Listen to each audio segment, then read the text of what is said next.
Good morning this Tuesday, the 6th of February. I'm Grady Wolf, market analyst with Bell Direct. Wall Street started the week lower across the key indices as Treasury yields spiked on investor concerns that the Federal Reserve may not cut interest rates as much as expected and as soon as expected. And investor sentiment was weakened by the release of some weak results across the board. The Dow Jones fell 0.71%, while the S&P 500 lost 0.32%, and the tech-heavy Nasdaq ended the day down 0.2%. Fed Chair Jerome Powell reiterated last week at the FOMC policy meeting that a rate cut in March was unlikely, as a fresh batch of strong economic data supported the need to maintain rates higher for longer to ensure inflation doesn't rebound. McDonald's shares fell 4% on Monday after releasing a mixed result for Q4, including slower sales, which the fast food giant has attributed to rising tensions in the Middle East.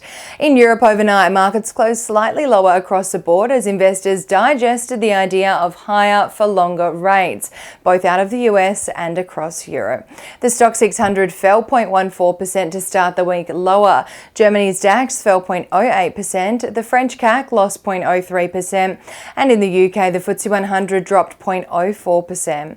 The Asia markets also started the week mixed, where Chinese stocks rebounded from a 5-year low as the People's Bank of China stimulus came into effect yesterday. Hong Kong's Hang Seng ended the day flat, Japan's Nikkei rose 0.54%, and China's CSI climbed 0.65% on Monday. The local markets started the first trading day of the new week almost 1% lower as materials and utilities stocks weighed on the key index, while every sector aside from healthcare ended the day in the red.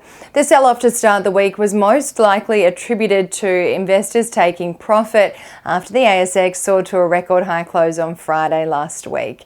And as investors await the RBA rate decision announcement today, where it is widely expected that Australia's central bank will maintain the current rate of 4.35% for another month, as inflation remains above that target range of 2 to 3%. The latest CPI report released last week, though, indicated Australia's quarterly inflation is easing faster than expected to a 2-year low of 4.1% in the 12 months to December.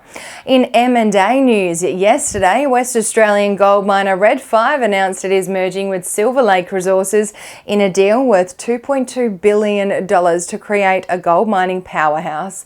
Under the deal, Red 5 will retain 51.7% of the merged company, while Silver Lake will only hold the remaining 48.3%. Red 5 shares rallied on the news, while Silver Lake Resources fell over 4% on Monday. On the commodities front this morning, oil is trading 1.03% higher at $72.99 a barrel. Gold is down 0.66% at $2,025 an ounce, and iron ore is down 2.25% at $130.5 a tonne. One Aussie dollar is buying 65 US cents, 96.41 Japanese yen, 51.95 British pence, and 1 New Zealand dollar and 7 cents. Ahead of the local trading session here in Australia, the SPI futures are expecting the ASX to open Tuesday's session 0.3% lower on the back of the global market turbulence overnight. And now let's dive into some trading ideas for your consideration today. Bell Potter has increased the rating on LGI Limited from a hold to a buy and raised the price target from $2.32 to $2.55 following the company announcing a long-term gas management agreement with Bingo Industries and its related entity, Dialer Dump, covering Bingo's Eastern Creek landfill site in Western Sydney. The initial term of the agreement is 15 years with 2 options for 5-year extensions.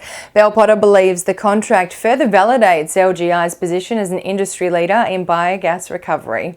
And Bell Potter has increased the rating on Ingham's from a hold to a buy and raised the price target from $3.95 to $4.90, following emerging tailwinds for the leading poultry producer in Australia, including grain and soy meal prices declining, which is the feed for the chickens, increased production and pricing of poultry having peaked.